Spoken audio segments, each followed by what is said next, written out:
नाश्ता तैयार हो गया है। कहाँ हैं सब? आ जाइए, मैं नाश्ता लगा रही हूँ। प्रेरणा, क्या करती हो तुम? मुझे इतनी देर हो गई काम पर जाने में। तुम्हें पता है कि देर से जाने पर मुझे डांट सुनना पड़ जाता है। सुनिए जी, सुप्रिया दीदी की ननद की शादी है, हमें तो जाना ही होगा। सबको शगुन में देने के लिए कपड़े तो खरीदने ही होंगे, तो साथ साथ मैं मेरे लिए भी एक दो साड़ियाँ ले लेंगे। 2 सालों से मैंने एक भी साड़ी नहीं खरीदी। प्रेरणा ने अपने पति रोहन से कहा। अरे तुम्हारी साड़ियों का प्रोग्राम अभी कैंसिल करो। आने जाने के टिकट और उपहार में ही काफ़ी खर्च हो जाएंगे। अभी 2 महीने बाद हमारी शादी की सालगिरह तो आने वाले हैं, तब तुम अपनी पसंद की साड़ी ले लेना, रोहन ने कहा। रोहन जी, शायद आप भूल गए, 2 महीने के बाद छोटी ननद ऋचा दीदी के नए घर का गृह प्रवेश की पूजा है। तब वहाँ भी हम खाली हाथ तो जाएंगे नहीं, अच्छा सा उपहार तो देना ही होगा। तब आप हर बार की तरह मुझे ही समझने को कहेंगे। हर बार मुझे और मेरे बच्चों को मन मार कर रहना पड़ता है। हर बार की तरह अपनी सहेली कविता से मांग कर साड़ी पहननी पड़ेगी, प्रेरणा ने उदास होते हुए कहा। प्रेरणा के ससुराल में सास ससुर, 2 बेटियां और 4 शादीशुदा बड़ी नंदें थीं। रोहन परिवार का एकमात्र बेटा था। चारों बहनें उससे बड़ी थीं। छोटी उम्र से ही उसके ऊपर परिवार की जिम्मेदारियां आ गई थीं। रोहन के माता पिता हमेशा से बेटे की चाह रखते थे, लेकिन हो गई 4 बेटियां। उसके जीवन की एकमात्र इच्छा बेटे का चेहरा देखना ही था, चाहे वह बच्चों की परवरिश ठीक से कर पाएं या नहीं। 4 बेटियों के पैदा होने के बाद जब रोहन पैदा हुआ, तब तक उसके माता पिता पहले से ही ज़्यादा आर्थिक रूप से कमज़ोर हो चुके थे। उसके पिता बेटा पैदा होने की ठीक खुशी भी न मना पाए, क्योंकि तब तक उनके सामने बड़ी 2 बेटियों की शादी की जिम्मेदारी आ गई थी। अब बेटियों को सरकारी स्कूल से 12वीं तक पढ़ाया गया। ना चाहते हुए भी रोहन की पढ़ाई भी सरकारी स्कूल से ही की गई। देखो बेटा, अब तुम 16 वर्ष के हो गए हो, तो तुमको जहाँ जो काम मिले वहाँ करते चलो, क्योंकि तुम्हारी बड़ी बहनों की शादी में लिया कर्ज हम अब तक चुका नहीं पाए हैं, और एक बहन की शादी अभी बाकी है, उसके पिता उमाशंकर जी ने कहा, जो एक जमींदार के मुनीम थे। रोहन ने अपने पिता की परिस्थिति समझी और किराने की दुकान में, पत्तल दोने बनाने वाली फैक्ट्री में और न जाने कहाँ कहाँ काम करने लगा। साथ साथ में अपनी पढ़ाई भी जारी रखी। रोहन अपने पिता की जिम्मेदारी उठा रहा था। उसके पिता ने बेटे की चाह में एक के बाद एक संतान तो पैदा कर ली, लेकिन उनका पालन पोषण सही से नहीं किया और अपनी जिम्मेदारियों को अपने बेटे के कंधों पर डालकर चिंता मुक्त हो गए। पिता का लिया कर्ज बेटा चुका रहा था और अपने बेटे होने की कीमत चुका रहा था। चारों बेटियों की शादी के बाद रोहन की शादी गांव की सीधी साधी संस्कारी प्रेरणा से होती है। ससुराल आते ही उसके ऊपर पहले दिन से ही घर की सारी जिम्मेदारियां आ गईं, क्योंकि तब तक रोहन की माँ शारीरिक रूप से काम करने में असमर्थ हो चुकी थी। प्रेरणा को भी ज़िंदगी जीने का मौका ही नहीं मिला। उसके हिस्से आया तो बस हर चीज़ में मन को मारना, बीमार सास ससुर की सेवा और ब्याही नंदों की प्रति फ़र्ज़ निभाना। कभी किसी बहन के यहाँ शादी का प्रसंग रहता, तो किसी बहन के यहाँ दुकान मकान का उद्घाटन, किसी बहन के यहाँ तबीयत देखने जाना होता, तो किसी बहन के यहाँ पूजा पाठ में शामिल होने जाना पड़ता।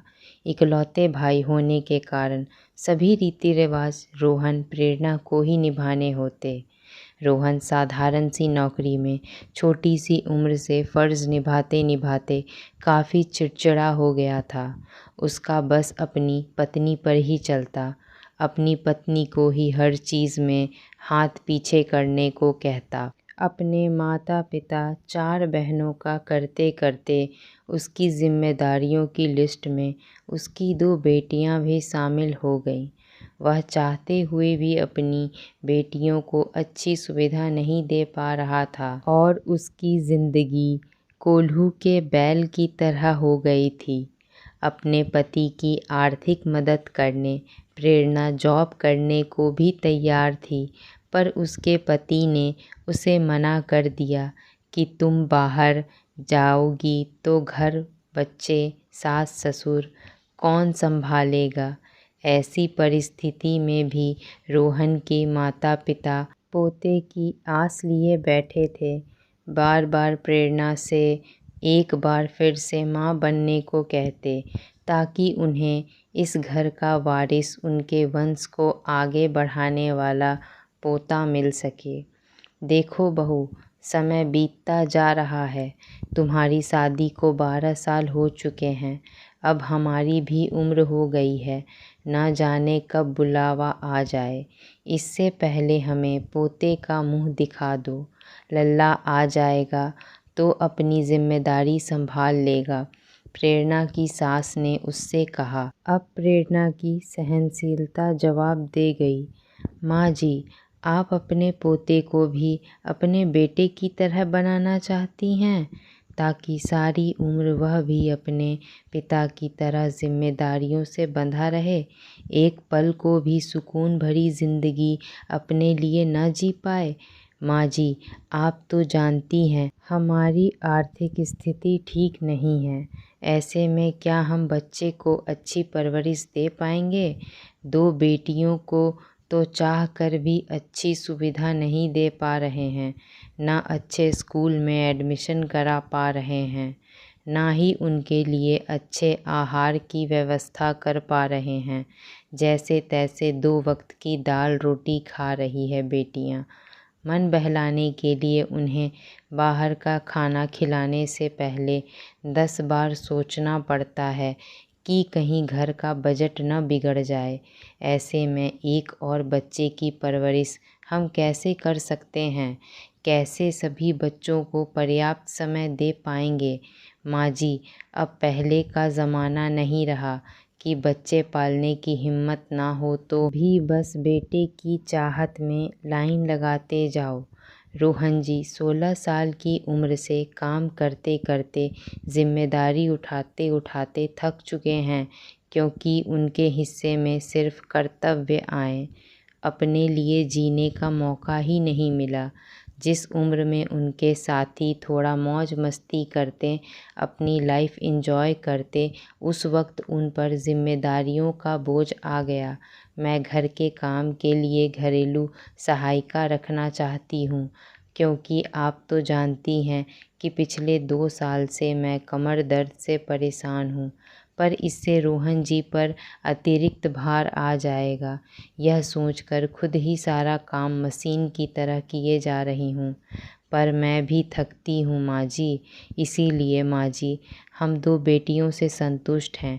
क्या मतलब तीसरा बच्चा पैदा करने का, जब बच्चे को अच्छी परवरिश ही ना दे सकें।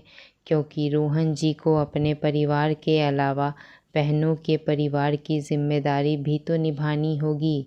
और माँ जी, 5-5 बच्चों को जन्म देने और उनकी परवरिश करने में आपका शरीर भी कितना कमज़ोर हो गया है। आप समय से पहले ही अस्वस्थ हो गईं।